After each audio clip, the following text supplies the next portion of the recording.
ఏం చేస్తున్నావు red rose rose పిల్ల? ఏం చేస్తున్నావు? ఆటలు ఆడుతున్నావు? ఓ నీళ్ళు రెడ్ రోజ్.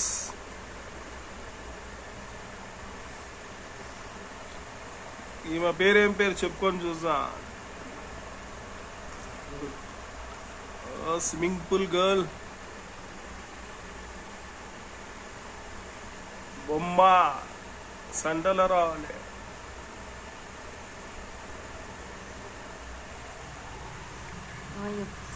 లడ్డు లడ్డులా ఉన్నది.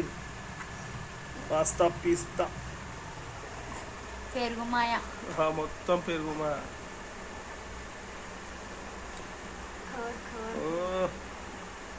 సైకిల్ సైకిల్ చాన్ మీద చోరస్తా కాడ చెదరగాడు చూపాడు పిల్ల.